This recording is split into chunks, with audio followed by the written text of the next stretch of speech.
Okay, I think we're going to get started. First off, thanks everybody for making it here today to discuss this very important project that we're pursuing here in the city of Revere. As I've said from the beginning, this is not just a Revere project.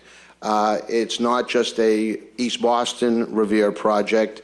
This is a regional project, and that's one of the reasons that I wanted to bring everybody together here today to have a conversation on how this project can elevate our local economies and quality of life throughout the entire region. But before I get started and just make a couple of brief remarks and turn it over to the professionals you see behind me, I just want to acknowledge some people that are here. And some people are signed in, some are not, so I'll try to do a combination of both. First of all, from Speaker DeLeo's office, Dominic Marcella. From the City of Lynn, James Marsh. Matt Philman from the Emerald Business Enterprises. City Councilor from Revere, Ira Novoselsky. From the Lynn Area Chamber of Commerce, Leslie Gould. From the City of Lynn, Jamie Cerulli. From the EDIC in Lynn, Jim Cowdell. From the Office of Representative Ehrlich, Joe Gravelisi. School Committee member Susan Gravelisi. City Councilor Stephen Morabito from the City of Revere. City Council President from the City of Revere, Anthony Zambuto. We have State Representative Donald Wong from Saugus area. And also Bob Fennell, State Representative Bob Fennell was here at one time. I also see City Councilor John Powers from the City of Revere, and from the City of Medford, Rick Garadello. Thank you very much for being here. I apologize. Again, this sign. Oh, I'm sorry. City Councilor Richard Penter is also here. Richie, thank you. So we're going to get started. And again, I want to thank all of our moderators and panelists for being here. As I said before, I want to talk about ways. We don't want to wait until a license is granted to start talking about ways on how we can work together as a region to make this project one that's going to elevate the entire region. We are very, very proud to have this group, as I say, this group of professionals and community and business leaders here behind us that are going to share some of their thoughts and ideas on how they think they can make that happen. And so really, without any further ado, I'm just going to introduce those of us that are sitting here, and then I'm going to turn it over for our first panel discussion. But to my left, Project Manager Peter Schultz from Mohegan Sun, Tracy Wilson, also from Mohegan Sun. She works the rewards program and business-to-business programs. And my Economic Development Director, John Festa. And I'd like to thank John and my entire staff for pulling this all together. Our first panel is going to discuss some business-to-business connections and opportunities. And I'll introduce all the members, and then I'll turn it over to the moderator. But first, I'd like to introduce our moderator, Gary Barrett, who's the Executive Director of the North Shore Alliance for Economic Development. Next to him is Paul Supernant. He's the Director of Corporate Purchasing for Mohegan Tribal Gaming Authority. From the City of Lynn, Mayor Judith Kennedy. I don't see Gary Christensen. He's not here yet, but Mayor Gary Christensen from the City of Malden should be on his way. From the City of Melrose, Mayor Rob Dolan. Saugus Town Manager Scott Crabtree. And from the Town of Winthrop, Town Manager Jim McKenna. So I'd like to now turn it over to Gary Barrett, the Executive Director of the North Shore Alliance of Economic Development. Our panel is going to talk about the business-to-business opportunities that exist through the Mohegan Sun Suffolk Downs Partnership in the Resort Casino.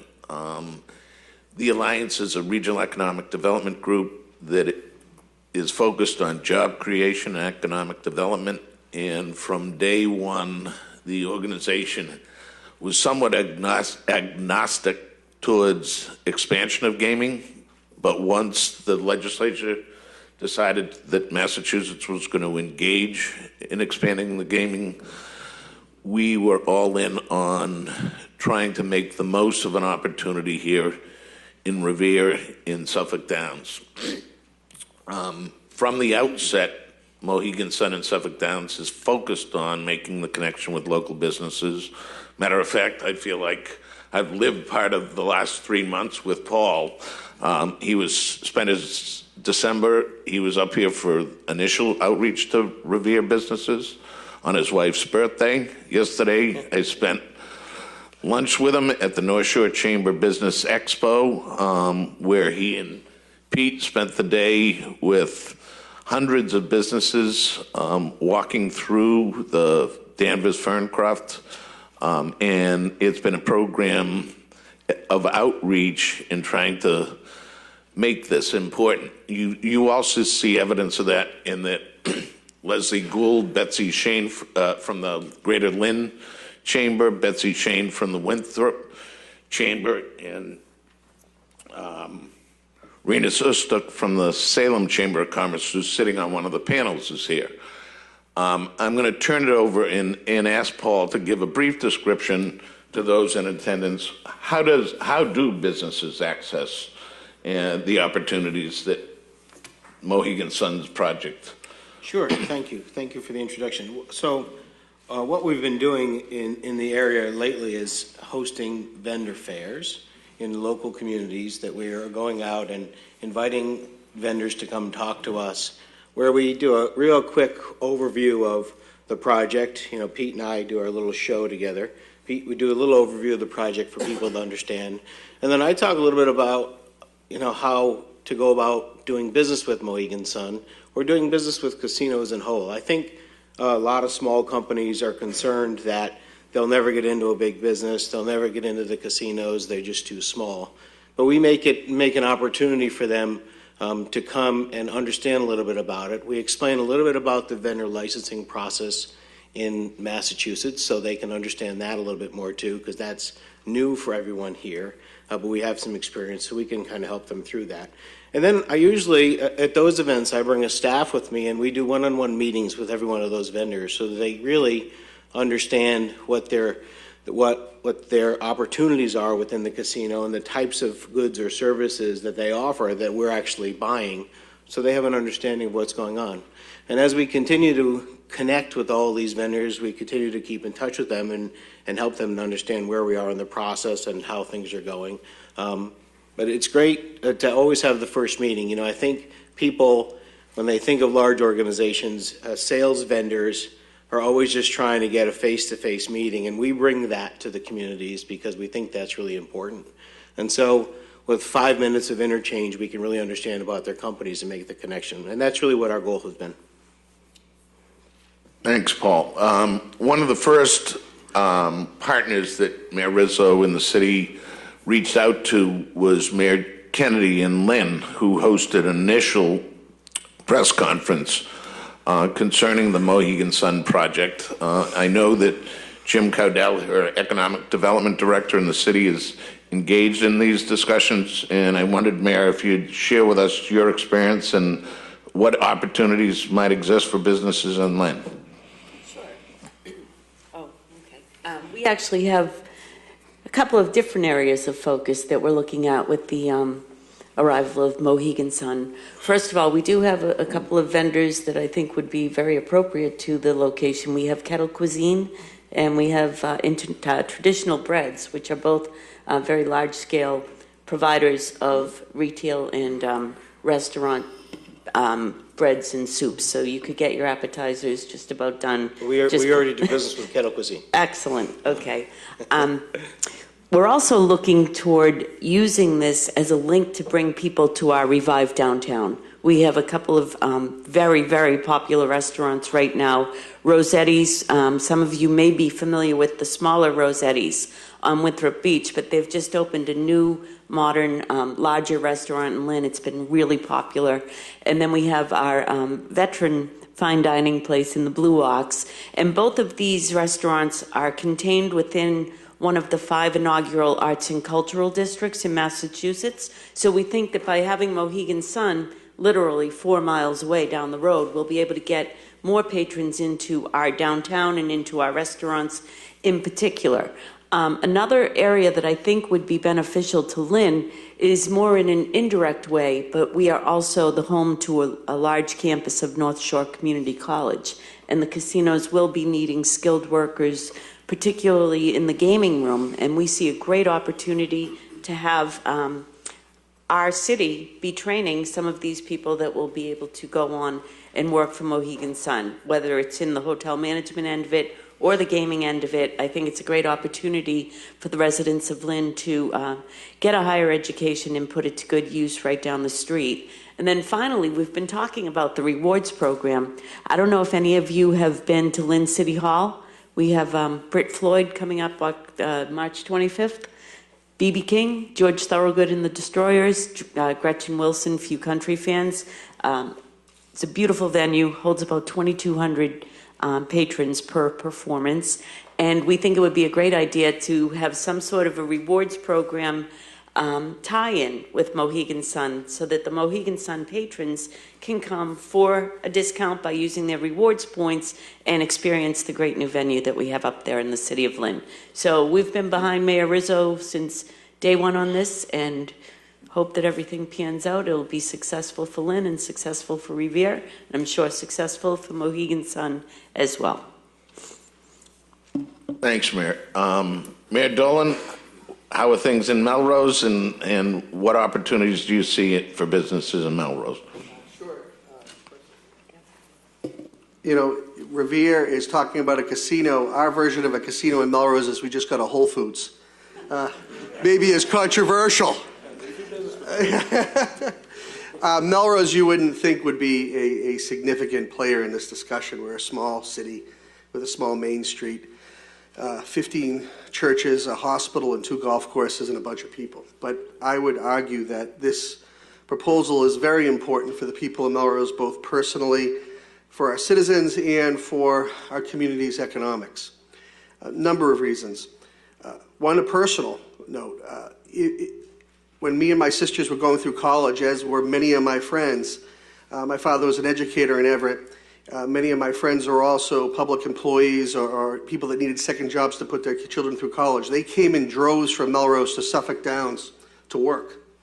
Those jobs put me through, my sisters through college. There's no doubt about that. The people of Melrose need those opportunities, both full-time, which are real, legitimate, career-leading jobs, and the part-time options that this destination would provide for the people of our city. It's important. It's important.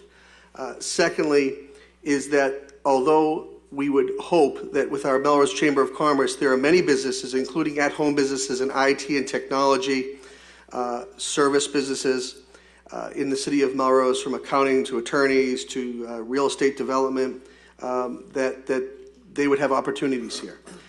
Thirdly, a lot of people that live in Melrose work for major firms as managers or otherwise, or owners, that feel strongly that this casino in this area would benefit them, which in reciprocal nature would help our community and the people of our community. We also have a lot of people in labor and the trades who have gone through not just a recession but a depression, and they also look at this with great hope.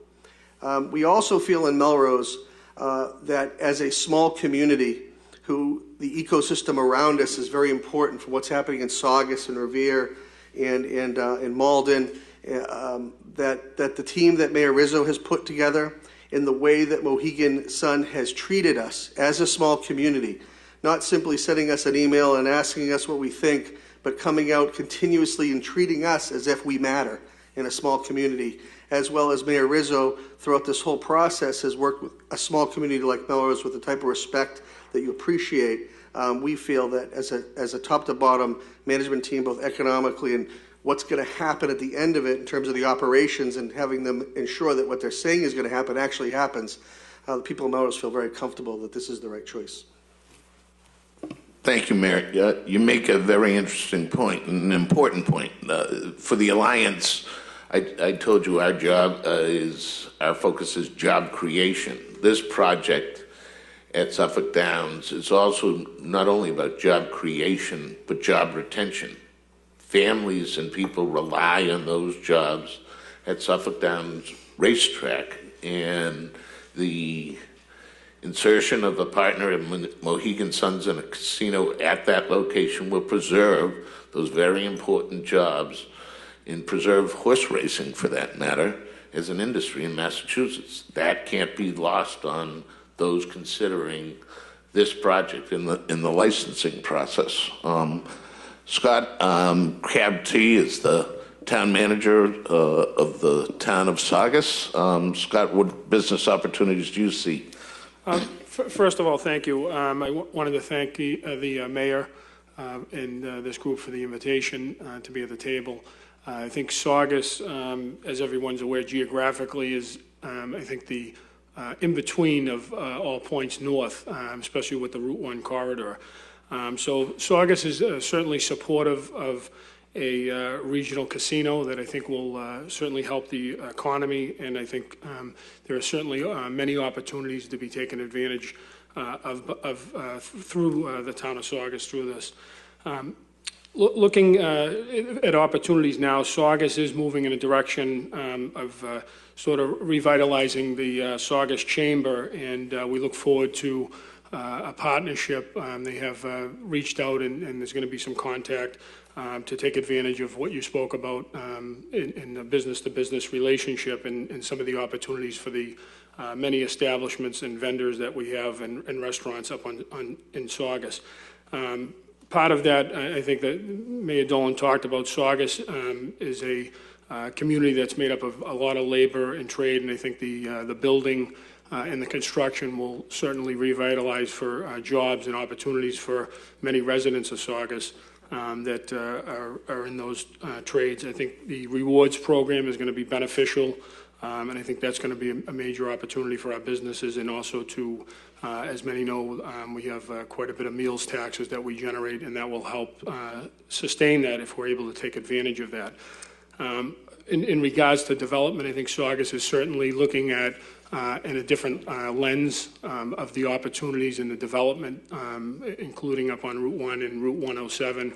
I think currently right now, Saugus has about 260 hotel rooms made up of only 2 hotels on Route 1, which I think probably is a surprise to many thinking of Route 1. But I think that's something that there's many parcels that I think are ripe for the opportunity for development, healthy development that will benefit the community up on Route 1, as well as the Route 107 stretch, I think would be a good opportunity. I think coming through Lynn, Saugus, trying to get to the casinos over in Revere. So I think those are certainly, I think it's exciting for the chamber and for the businesses to look at those opportunities, as well as Saugus to diversify some of the development outside of retail. So I think it's a matter of us being able to take advantage in the community of the increased traffic and people traveling through Saugus. If we can find a way to seize that opportunity so that we can take advantage of it, I think this is very exciting for Saugus as well. Thanks, Scott.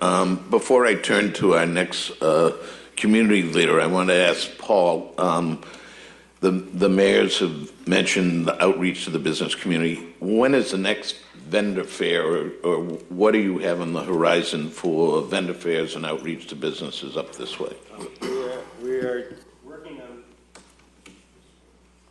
the surrounding communities now. So we're meeting with Chelsea. We're talking about doing an event maybe in all of North Shore to try to incorporate all the communities up there. We're trying to beat dates on the calendar now for the S and P's going. But in the next 2 months, we're going to try to at least do 2 or 3 more vendor fairs to keep it moving. Talking to you also. Well, we did East Boston on Tuesday, now we're moving north. You're welcome to come north. Jim McKenna is the town manager for the town administrator for the town of Winthrop, and Jim. Thank you, Gary. It's wonderful to be here, and thank you, Mayor, for inviting me. I don't lose sight on that. Today is March 14th. That's 3.14. That's pi, for those of you who are helping your kids with their homework, as I was this morning. And I thought of that number this morning as I was helping my son with his homework, and I thought, geez, I'm going to a regional meeting about sharing in the pie of, what this project, proposes for the region. So, Mayor, good job on scheduling this date. It is important that we think regionally. It's really the very reason why we believe that Mohegan's project and Revere's project is the preferred project for the region, simply because it presents so much more opportunity for all of us to explore and hopefully enjoy as this project moves forward. It's really for Winthrop. Most people who know Winthrop know that we have some different challenges. We're somewhat isolated. Most of you have either flown over Winthrop or have driven past it. And actually, we do exist. We're there. We export some good things, particularly to the city of Lynn. I'm happy to see Rosetti's do so well. You exported me, actually. I was born in Winthrop. So good things happen in Winthrop, obviously, Mayor. We're excited about the prospects here of what we can all share in. But it's helped us to consider really our own selves, Winthrop as a community, and what we can do to offer something that's, viable to support this resort casino. Winthrop doesn't look for major commercial redevelopment per se, because we're a built-out community. What we look for is being something that perhaps a regional recreational resource for this project. We have beaches, we have the ferry service. I see Paul Rupp on the dais, and he was instrumental in getting us that ferry service. We provide a way for people to enjoy themselves as an amenity, as an adjunct to what is already a very good idea for the region. And so what we are looking to do is exploit those opportunities as best we can, and do it in a way that forges a relationship with the resort that will make sure that those opportunities are sustainable. We have a fledgling restaurant business, as was pointed out, and we want to see that sustained. What we don't want to see is the gravitational pull so strong that we continue to be that exit that no one takes. We want to see folks come to Winthrop and explore Winthrop as part of their journey to this resort, and not be another forgotten corner of folks who are making a beeline to this resort. So I really support and applaud the mayor for reaching out to the surrounding communities and saying, we want you to be part of the formula of success here. I often think about, folks who go to Foxwoods, and I haven't heard the response, I went to Foxwoods and I went to a nice little community next door. That really is not part of the conversation of folks when they go to a resort casino, generally. They're kept at the resort for obvious reasons. We want to explore real opportunities for economic exchange and value for this resort, so that people do have those opportunities, that they're exposed to regional opportunities and take advantage of them, so that we are not only a beneficiary of this development, but we are a supporter and a contributor to it. And we can only be a contributor to it if those opportunities are real. And so we hope that what we can do with Mohegan and with others is look at real regional opportunities that can strengthen that. One is a regional tourism bureau. Winthrop on its own doesn't have the resources to market itself very well. We need help with that. And we think that this resort can be the catalyst for creating a sustaining marketing campaign for the region that can provide the resources and voice to attract tourism to the region and take advantage of things that Winthrop has to offer to contribute to the success of the region.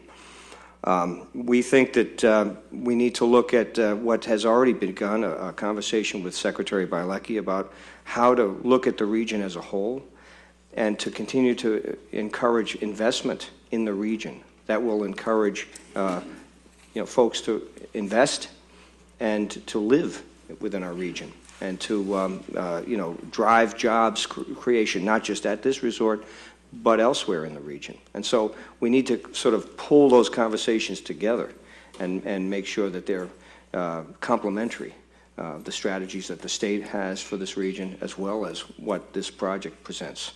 And so there's a lot that we can explore, and I hope that we can continue to do that, and I thank you for allowing us to be partners in that conversation. Thanks, Jim. To let you know a couple of things that I'm aware of. I know that as a result of some earlier meetings, the North of Boston Visitors and Convention Bureau, in partnership with, and I'm sure the next panel will address some of these issues also, but the working with North Shore Shuttle Service, we're going to try to take the folks from Mohegan Sun. We'll take them to Winthrop. We'll take them to Gloucester. We'll take them to Lynn and Salem and show them the tourism and hospitality industries that these communities all share and the wonderful cultural and art assets that visitors to the casino will see. And we hope, as you do, that the casino will look out as opposed to looking in and share those jewels with the rest of the country and the visitors to the casino. Paul, we've heard different times about the rewards program or the points program. I imagine that there are business owners in the audience that would like to know a little bit more. How do they get engaged? What is it? And sure. What are the advantages and how does it work? I can certainly answer the question, but I don't know if would you like me to handle it or you want to? Oh, so in a very unique situation here in Revere, we are engaging businesses, local and regional businesses, to partner with us on our points program, which will allow customers of Mohegan Sun, as they earn points on their rewards cards, to go out and spend them at local area businesses within the community. You know, traditionally we've been a company that wants you to come in to the building to spend your points and earn more while you're there. In this case, we're really, from an outreach standpoint, trying to involve the community by signing up companies that want to be able to accept our Players Club points as a method of tender within their organizations. So there's been a lot of comment about it today, but thank you for letting me clarify. That's really what we're trying to do. So Tracy's efforts are doing that in conjunction with me. We talk about business-to-business relationships from a vendor goods and services source. She's talking about them from a point redemption source and an outreach from the rewards program source. So we're doing all at the same time. And then overlapping that, we're also, one thing that we don't take lightly is the ability to support our employees with local businesses. So at the same time we're signing up for rewards points, we also look to local businesses to offer discounts to our employees that encourages them to spend that into local communities. So some of the real estate or car dealers or things that may not have a direct relationship with us, our employees certainly use those services. Great, thank you. I'm trying to keep an eye on time, Mayor, and I see the hook coming out. I want to thank the panelists that joined us this morning and want to proceed to the next panel. Mayor, thank you for having us. Gary, thank you very much. And obviously, this is one big aspect of this whole proposal is the business-to-business connections and opportunities that exist throughout the entire region. And I think Mayor Kennedy actually started to talk about it, and that's the jobs aspect. I mean, there's certainly going to be an awful lot of jobs at stake here. I think Mayor Dolan mentioned it, and certainly that would hold true for Scott and Jim in their respective communities. There's going to be, 4,000 permanent jobs at the completion of this project, in addition to the rewards program that's going to presumably allow our local economies to add jobs to our respective communities in that respect. So it really, it has a real chance to transform a lot of our communities in a ways that no other individual project could. So I also would like to acknowledge our friends from East Boston that are here. We have a representation from the East Boston Chamber, and I think it's worth noting that East Boston still plays a very, very big and integral part in what we're doing here in the city of Revere. I know Gary mentioned Suffolk Downs and the 850 to 1,000 jobs that are currently in existence there. And so, while it didn't go quite the way we wanted it to back on November 5th, we've still got a lot of good friends and a lot of cheerleaders across the border to the south in East Boston that would like to see this project go forward, and I want to thank them for their continued support and participation. Moving on to the next panel, this next discussion will center around travel, tourism, and hospitality linkage. Our moderator is going to be Daniel Donahue. He's the Regional Vice President for the Saunders Hotel Group.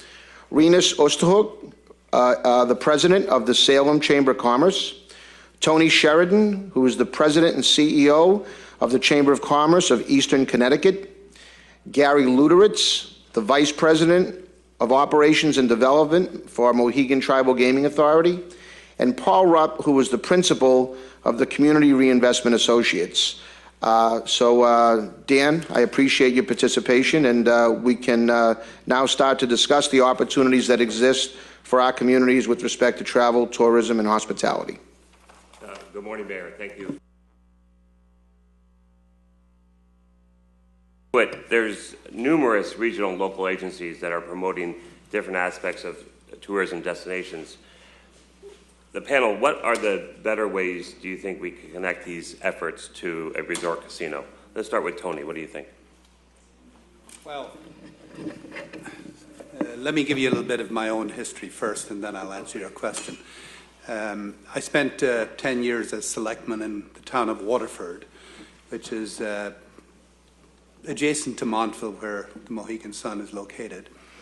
And I'm now, for the past 10 years, I'm now the president and chair of the, president and CEO of the Chamber of Commerce. We have about 1,600 companies who belong to the Chamber. We're a regional chamber. And we're very engaged in the community. We have 13 staff members.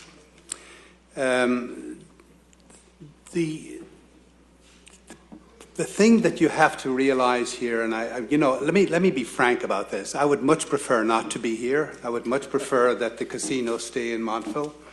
And but your legislature decided otherwise. So I have to be frank about that up front. But the Mohegan Sun has a long history of community engagement. The members of the tribe were registered nurses, and for example, teachers. They have been engaged in Eastern Connecticut, and like every other average citizen, for years upon years. The chief who started the effort to get a casino lived on Montauk Avenue in New London.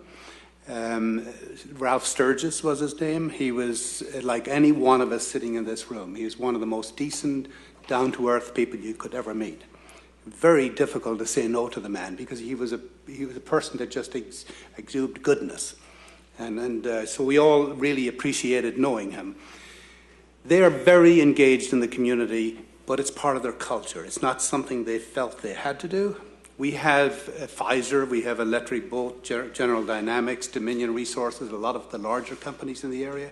They feel that they have to be engaged in the community because it's the corporate thing to do. That's not the case with the Mohegan Sun. And before and after their development of the casino, this is a history, this is part of their culture.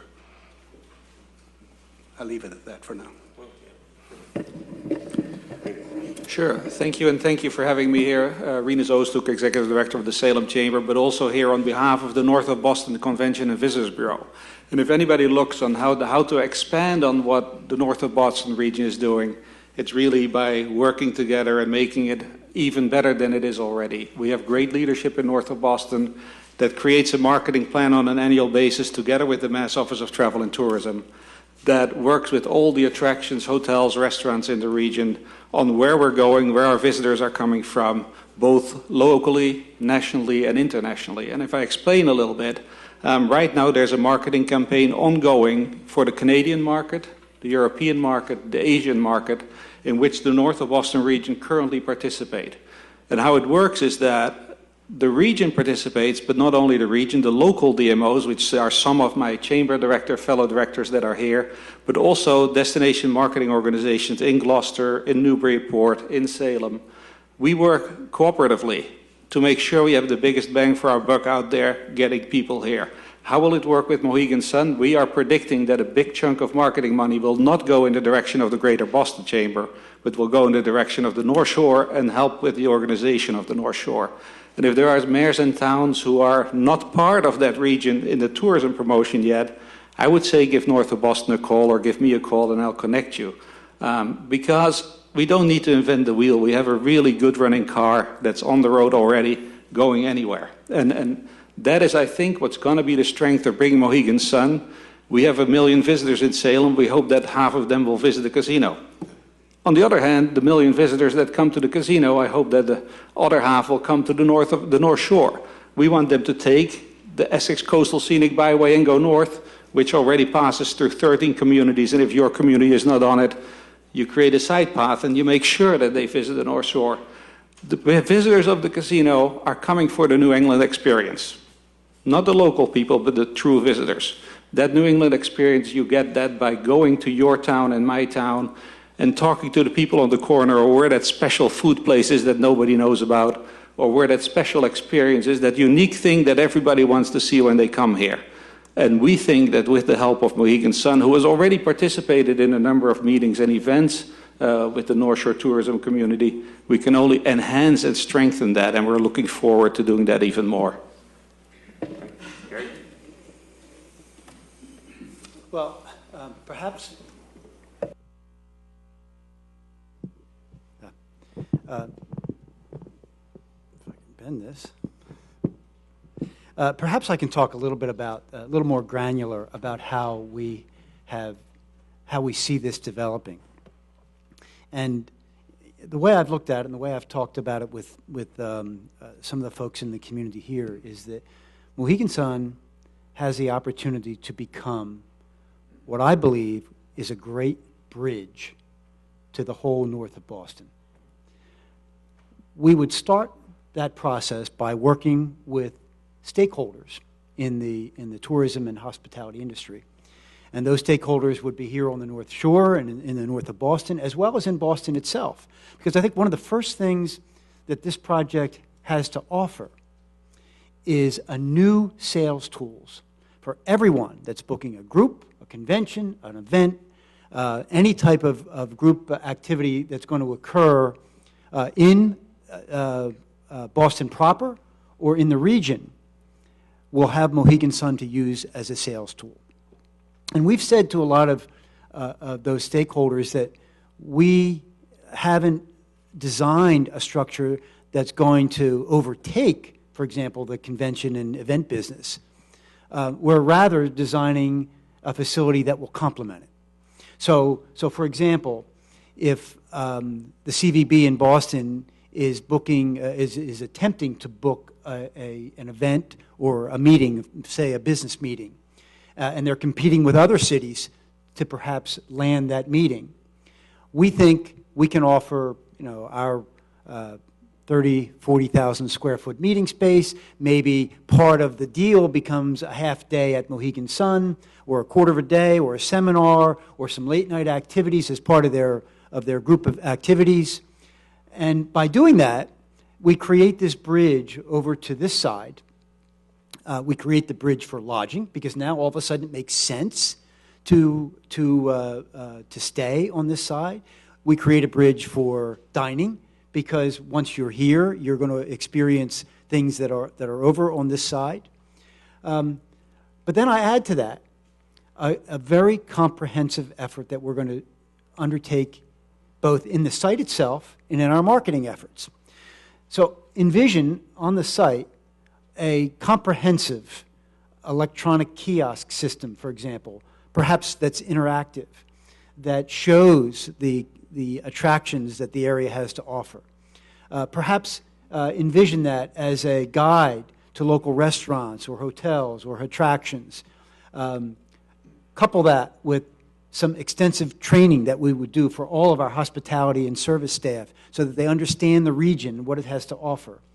And when you put that together with the types of visitors that we're going to have, and remember, we'll have these visitors that are coming in as part of a group or part of a convention or part of an event from outside the region.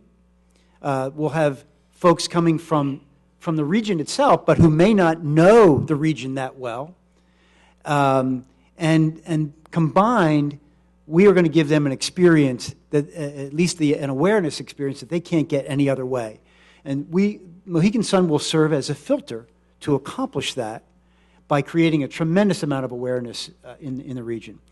And one of the things I think they can make that even more effective is to create a collaborative arrangement with all the stakeholders in the north of Boston, where we can look at priorities, look at highlights. What should be highlighted? How long should it be highlighted? How do we highlight business? How do we highlight the attractions that are going to be important to tourism on the North Shore?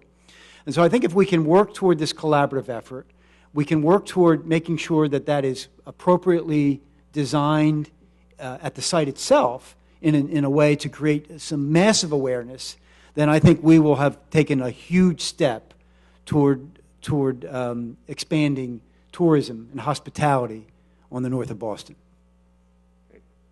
Paul? Sure. I'm going to bore you with a couple of numbers for a minute. Most people don't realize it, but Revere has 800 hotel rooms. With the casino coming to Revere, with the massive development of Waterfront Square at Revere Beach, with a couple of other projects in planning, that number should double in the next few years. Similarly, in Chelsea, with 288 rooms, Jay's been working hard over there and has 300 rooms in construction and another 270 in planning. Saugus has 260 and probably another 120 coming. Lynn doesn't have any that I know of yet, but I think that there is some probably going to come there sooner or later, probably sooner. And Winthrop has in Winthrop, and I think that there is potential there for more. So all told, there is something like soon 3,000 hotel rooms in this southern part of the north of Boston region. That's a huge number of rooms, and that really is the dominant industry in the southern part of north of Boston region, hospitality. So we need to market that better. We need to capitalize on that better. We need to highlight what the region offers in addition to all that there is from Salem and Gloucester and Newburyport and Rockport north. But these hotels are here for a reason because it is so close to Boston, yet it's more affordable. So people can stay here, can do Boston, can go to the Saugus Iron Works, can go take the ferry from Winthrop, can go to the tremendous concerts in Lynn Auditorium, although Jamie has to book some jazz acts. I've been bugging him about that. And, it's a great place to use as a hospitality base and to capitalize on all that's offered in the region. We do need to have a better effort to coordinate that marketing and to work together and work more closely with, as Jim McKenna said, with the North of Boston CVB. But it's a really, people don't look at it in terms of an industry, but it really, really is. And it's huge for the North of Boston region, and this casino just, puts the pedal to the metal for that industry. So, thanks, Paul. Yep. So, I want to bring it to how can the North of Boston's region travel and tourism best take advantage of a resort casino in Revere, and by extension, are there joint marketing efforts that we can opportunities that we can connect with? Yeah, I'd like to respond to that. One of the things that we also do at our chamber is we run the backroom operation for the Greater Mystic Visitors Bureau. We have a website called mystic.org if you want to go on it. It's a hugely powerful website. And the Mohegan Sun contributes significantly towards the effort to advertise Eastern Connecticut. The Mohegan Sun, our partners include Mystic Aquarium, Mystic Seaport, the Waterford Hotel Group, and a group of other smaller investors pool their money to go out and advertise the region. Last year we advertised in Providence, Worcester, Springfield, Philadelphia, and Westchester County. And that money collectively that we collected from our partners, that was matched by the state of Connecticut. And that's a model I would highly recommend. It really is a region that's functioning as a unit. And together you're enormously powerful. Individually you're not. So that'd be a model I would highly recommend. Sure. I'll add a little bit to that without being repetitive. The one thing that I think will come with the casino in Revere is buying power. Just as simple as that. If we right now spend $250,000 on marketing, we hope that budget will go up tremendously with the help of the Mohegan Sun Casino in Revere. And I do think that it will bring people who are now only visiting the northern part of the North Shore going south in the North Shore.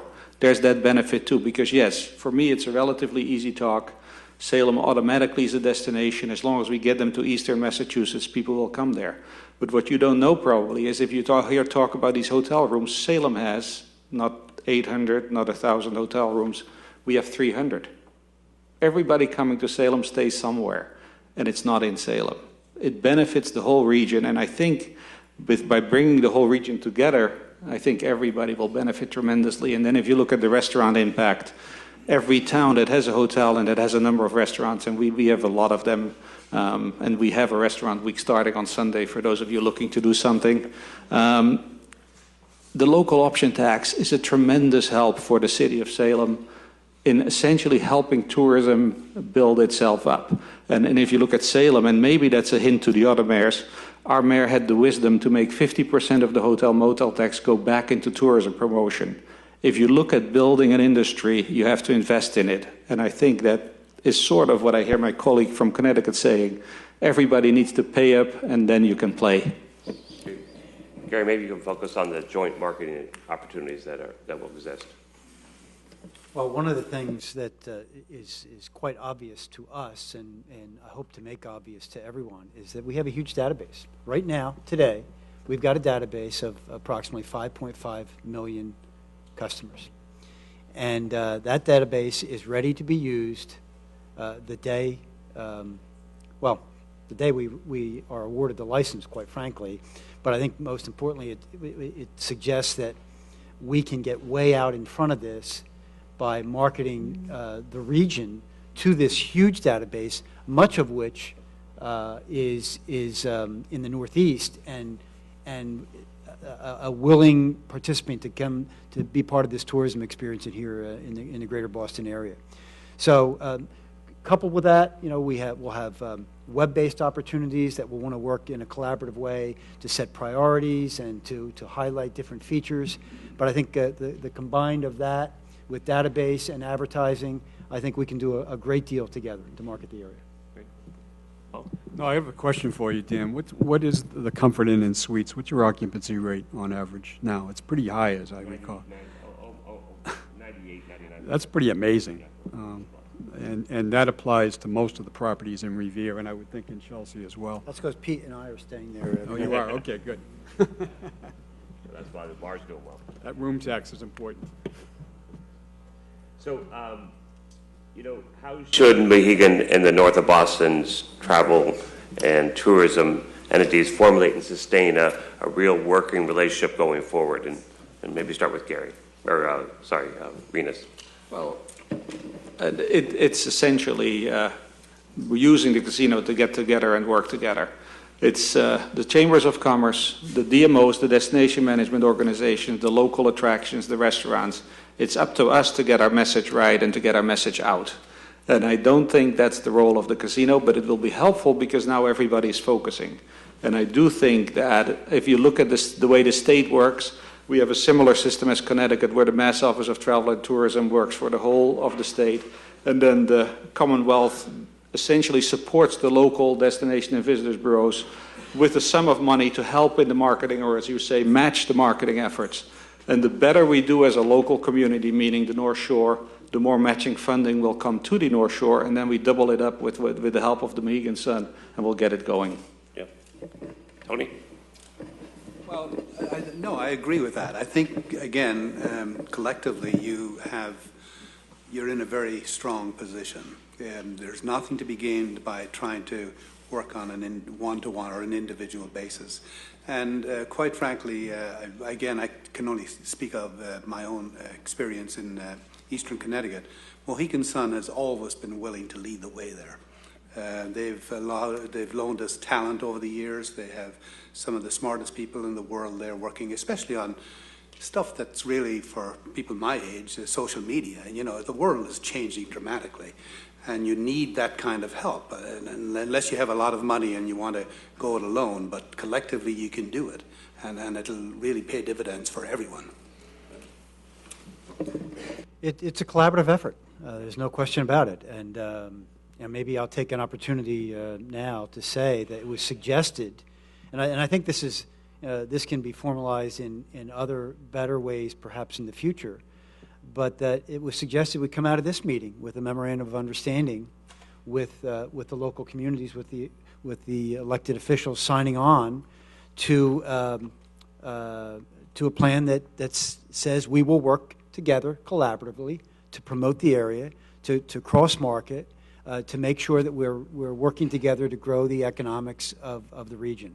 And Tracy's going to hopefully have these documents here a document here that we're asking our elected officials and managers that are here today to sign.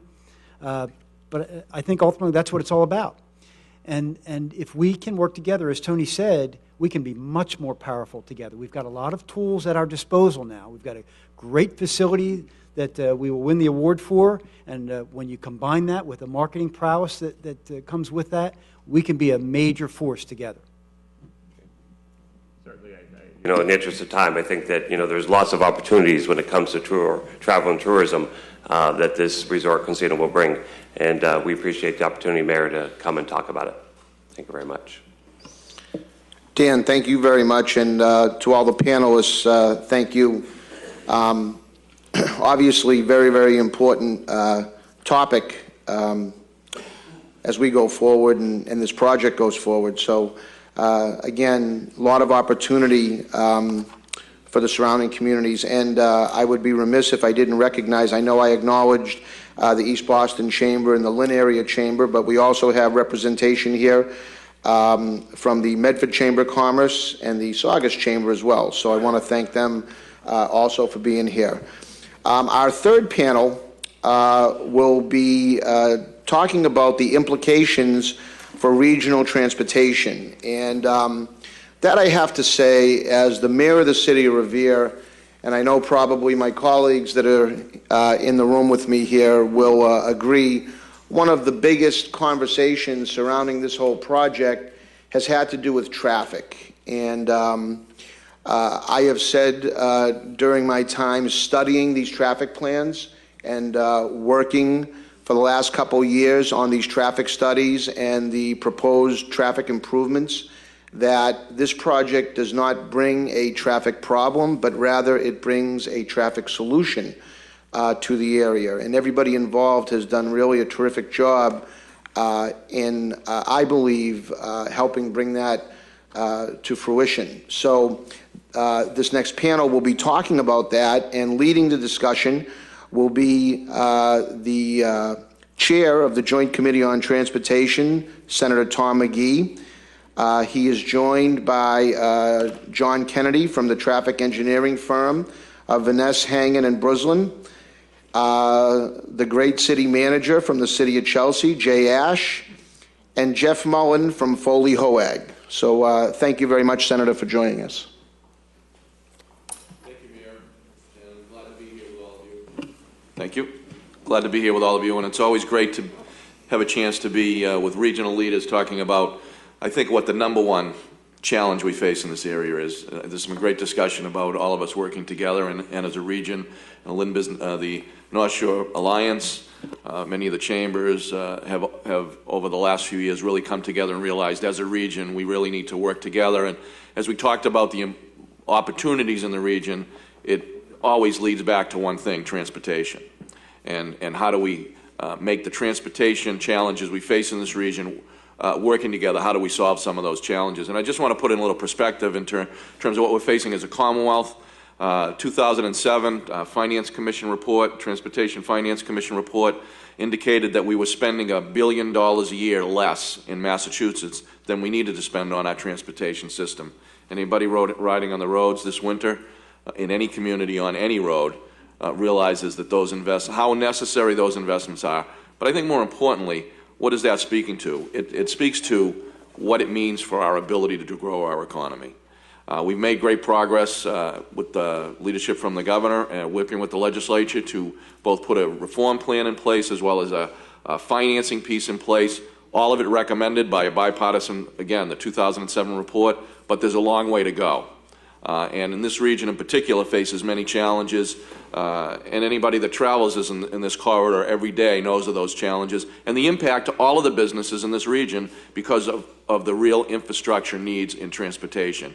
Bell Circle, Copeland Circle, rapid transit opportunities north of Revere, Suffolk Downs, Boardman Street, people trying to get to Logan Airport and trying to get to work. This region is really tied in a way, one, to the challenges we face, but I think the reality of the opportunity, if we all come together and realize investing in transportation is going to grow our economy in this region, and making a concerted effort together to face those challenges, continue to invest in transportation, we'll continue to see the private investment that comes from those investments. And I'll just finish with this, and I'll ask a couple of questions of the panel, but every dollar we spend in transportation brings back $1.25 to the Commonwealth. It's an investment in jobs. It's an investment in our future. We need to continue to focus on that, and hopefully as we recognize the investment we need to focus on the opportunities with a potential new casino here in Revere, that we need to make sure that the public understands that these investments are integral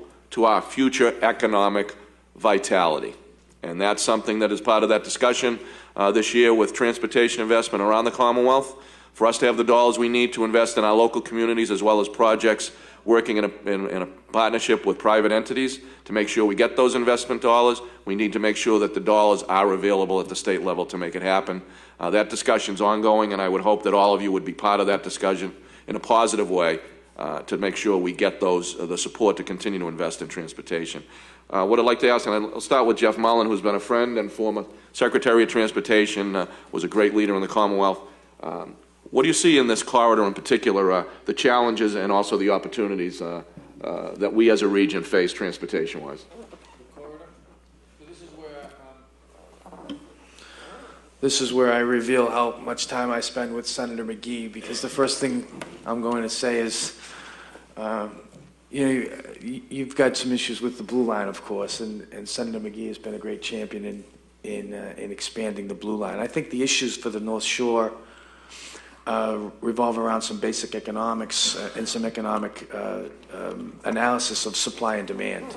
You've got a limited amount of supply, and you are probably facing a situation where whether the North Shore is happy about it at all, many of the issues that grip the North Shore are simply not high enough priorities on at the state level when compared with some issues like I-91 in Springfield, for example, or Interstate 290 in Worcester.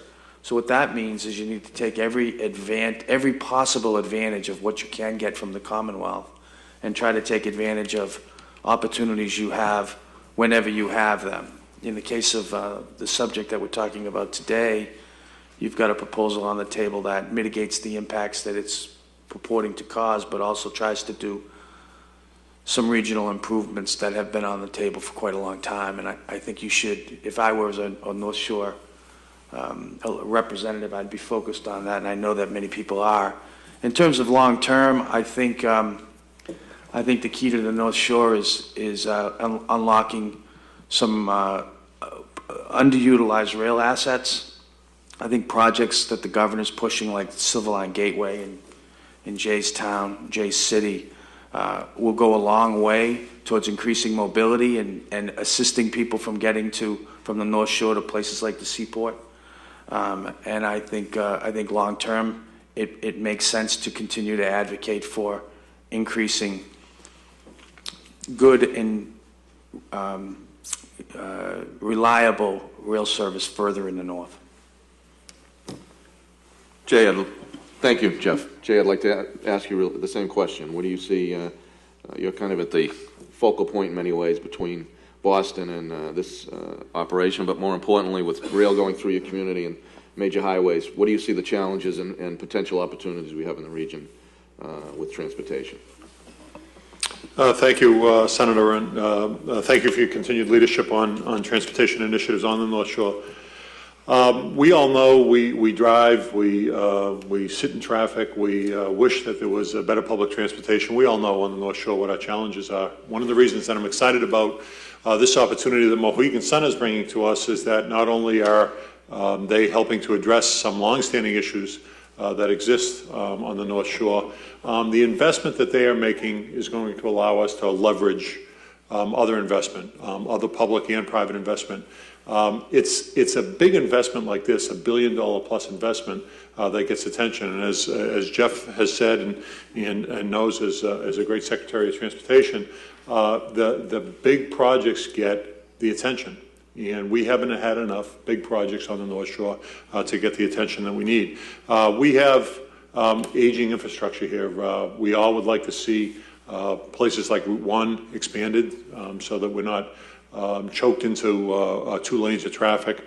We all have intersections that were designed in the 50s, the 1950s, and need to be resolved. We've all dreamed about water shuttles. Jim has done a great job in Winthrop. We've talked about them in Chelsea and in Salem. And when we look at our public transportation access, the Blue Line extensions and the Silver Lines that can come to Chelsea, we've all been working on those. Some of us have been working for years and decades, and if you're Johnny Powers, you've been working for centuries on the Blue Line extension. So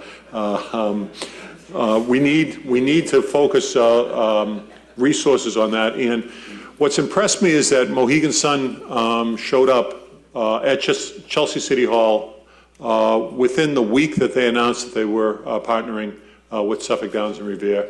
And when they showed up, they didn't come and tell me what they were going to do. They came and asked me what we could do together around economic development, around housing, around tourism, and yes, around transportation. So I think that we have the basis of a very strong partnership here, and that partnership, armed with more than $1 billion of private investment, will certainly be able to leverage that into much more public investment. Thank you, Jay. John, a little more focused. I know you work on transportation and land development. So what do you see in terms of if the Mohegan Sun does get the casino license?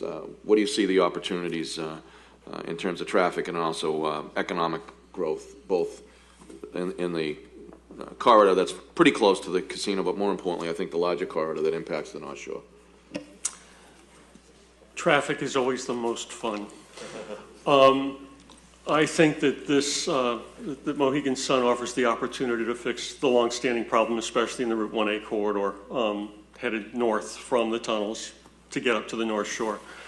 Not only would it mitigate its own development-related traffic, it would recognize everybody who's stuck all the way back to Neptune Road every night, headed northbound. It would recognize other known development projects in the area, and it would recognize just general background growth, things that are happening in the corridor anywhere, just with serving traffic demand that wants to head north. There are also a series of other improvements that are being provided to benefit the region as a whole. We're hoping to complete the Route 1 and 16 interchange by providing 2 additional ramps, one to get on from to come off of Route 1 southbound and actually head to the east without going to Webster Street and making a U-turn. And if you happen to be westbound on Route 16 and you want to go to Route 1 north, you have to do the same thing during the evening. We're going to try to get that direct ramp in also. These are all funded projects. They're all committed projects, assuming we can get the regulatory approvals that we need. Then extend that whole area into the Route 16 corridor, the Revere Beach Parkway corridor, where it meets Winthrop Avenue, and run it all the way down Winthrop Avenue to Donnelly Square. Again, long-standing issues in terms of demand And in that case, we're going to be looking, one of the requests that we've been asked to look at is to try to make the roadway a little bit more neighborhood friendly. Do we really need 3 lanes? Extending the project to the north, we're going to take a shot at some improvements in Bell Circle. Those are going to be limited, though. They are more aimed at fixing any problems that Mohegan Sun may cause, at least in terms of adding some additional capacity. And then we get to Brown Circle and Revere Street intersections and even Copeland Circle. What can we do in the short term to address some Copeland Circle issues? There are a series of studies that are going to go on, but again, it's all linked to making improvements using money that is available as part of the project. And the improvements that we're making will drive some economic development. We're recognizing not site-specific development, but we're recognizing a peak hour growth of 0.5% per year. Doesn't sound like much, but the real growth in the area is 0.1% per year because that's what the roadways can handle. So again, the peak hour tends to spread. It's not concentrated anymore. It's not 1 hour during the afternoon. It's 3 hours regionally. So again, just trying to address what issues may be created by traffic developed by the casino. There's also the public transit component. We're going to be looking very seriously at getting a very large mode share on transit and out of vehicles. There will be improvements made to the Beachmont station. I can't tell you what they are yet because we're still in discussions with the Mass DOT and the MBTA on what it would look like. But again, there is the opportunity for a lot of private investment in the public infrastructure that can drive improvements and open up the area for further development. Thank you, John. And Jeff, maybe I'd like to ask you a little bit what your thoughts are on, as we talk about public-private partnerships, a couple of examples. The station out at New Balance in Austin Brighton, that has been successful, and there's now the opportunities to actually Northeastern and Ruggles Station. What do you see both the investments going to be made by Mohegan Sun, but more importantly, the opportunity for future private-public investment in doing some of these things? Well, I think that the New Balance, the new station, if people aren't familiar with the New Balance station at Brighton Landing, New Balance has agreed to construct a new commuter rail station as part of the project. So very similar to the things about which John mentioned, the new paradigm in Massachusetts transportation is that if developers want improvements, developers are going to build them, and then developers will hand those over to the state. Now this has happened for years with things like large Home Depots or Lowe's department stores and things like that, but the state has taken it to a new level by actually building large infrastructure elements. It started, I would say, with Assembly Square, with the new Orange Line station. It continued to Brighton Landing. I think you look for opportunities. In the case of Mohegan Sun, I don't know about the improvements at Boardman and Route 1A that are proposed, but certainly the 1 in 16 improvements, which are over and above what Mohegan would ordinarily need to do, falls into that category.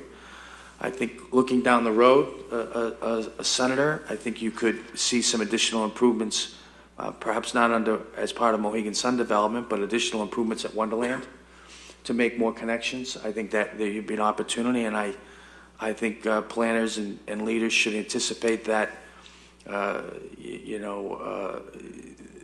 developers know today that if they want to build in largely constrained areas, they'll need to provide the mitigation, and we've seen a lot of examples of that now.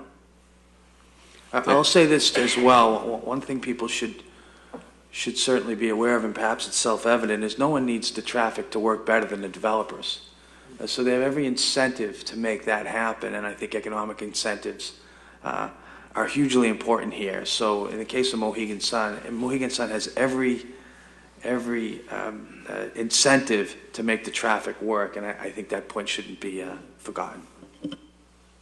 I think we're almost at the end here, but I just would like to follow up clearly on the reality of both. I think the business leaders, whether it be the chambers, but the business owners and in the region, really coming together and recognizing that I think Jay said it well, that how do we start to have the planners look to this region? And that really means that we all come together and that the business leaders start to talk in one voice in terms of what it means both for our public investment, but more importantly for the private investment that comes from that public development. And if you think about all of the things they went through on the Central Artery project, the overruns and the cost and all of that, but the reality is if you look 10 years out from when that was completed, and the hundreds and hundreds of millions of dollars in private investment that are happening, jobs being created, the transformation of the Seaport District in Boston, but really the transformation of our regional economy because of that public investment.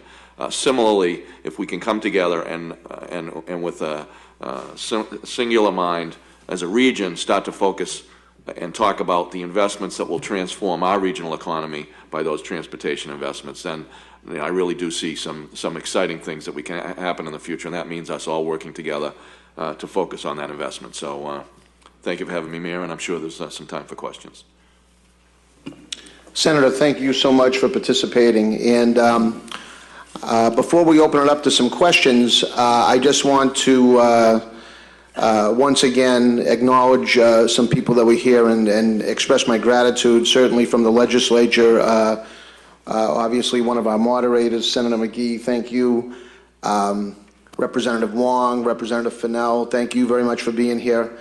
I know the chairman of the Board of Selectmen from Saugus, Ellen Fiella, did not want to be introduced, but I'm going to introduce her anyway.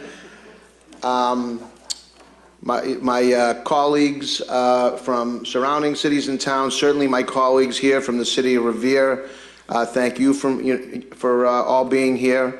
See Bob Upton, our own president of the Revere Chamber of Commerce, and my counterparts, the leaders of the respective communities, Mayor Kennedy, Mayor Dolan, Managers Crabtree, McKenna, and Ash. I want to thank all of you very, very much for being here, and certainly the rest of our panelists. I will ask my Economic Development Director to help me out.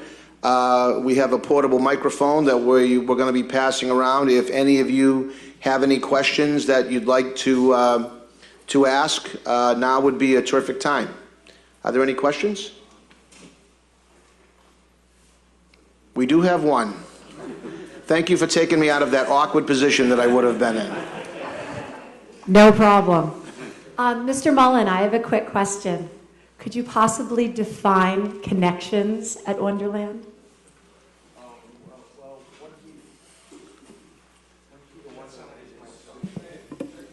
And one key to Wonderland and one idea at Connections at Wonderland would be to connect the commuter rail to the Blue Line.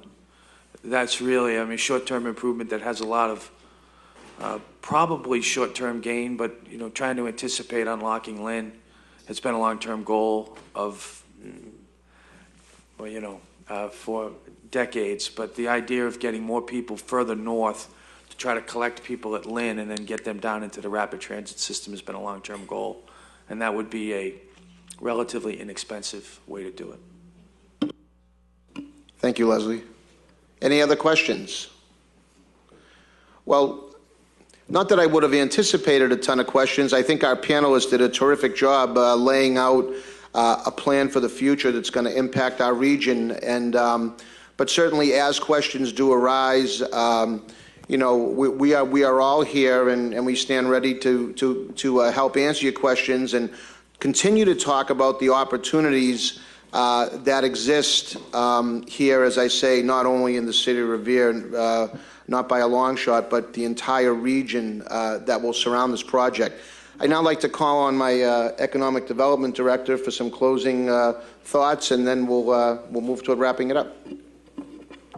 Do you have that?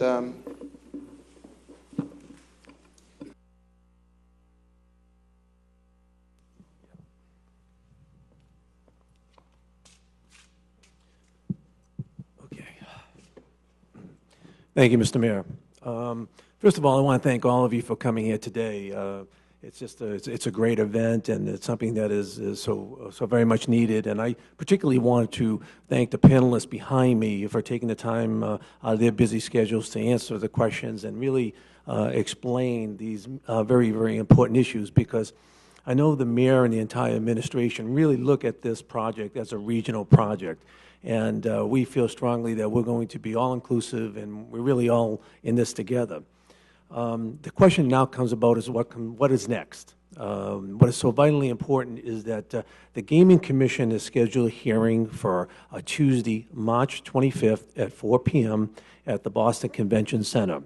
At that time, it is so important that the surrounding communities come forward and give their thoughts and ideas, and on a positive note, to really hear directly from not only Revere but the surrounding communities on how this project is going to be so positively impacted in their communities. So we're respectfully requesting that they attend that meeting on the 25th at 4 p.m. at the Boston Convention Center, because that will afford the Gaming Commission to hear directly from you for the first time the surrounding communities of how much support is we do have, and as we work together at this.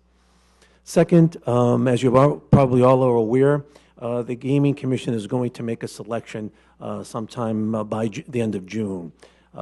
We still need to work very aggressively to show our support and why Revere should be selected for the gaming facility, whether it's letters and things of that nature. So we want to continue our efforts in showing the Gaming Commission that we have support here as well. And I just want to extend an invitation to all of you that if you have any questions at all, please call my department or please call me, and I will answer the questions directly on upcoming events that we're going to have, because we're going to continuously work diligently to try to gain this license. For obviously, we're in this together, and we want to see a lot of economic opportunities in the near future, not only for Revere, but the surrounding North Shore. Thank you, Mr. Mayor. John, thank you very much. And Peter and Tracy got off easy today, so that's not usually the case, by the way.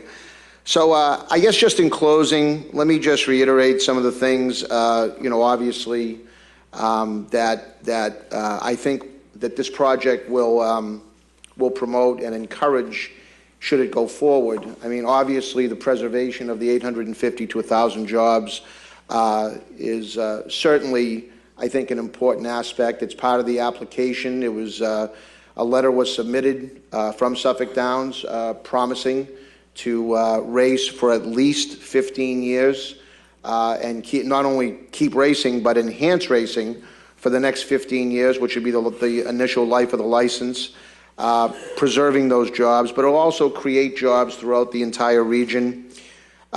We talked about the infusion of dollars in our local economies through the rewards program and through these vendor forums that Mohegan Sun is continuing throughout our local communities, and talking about how your businesses in your local communities can be part of this.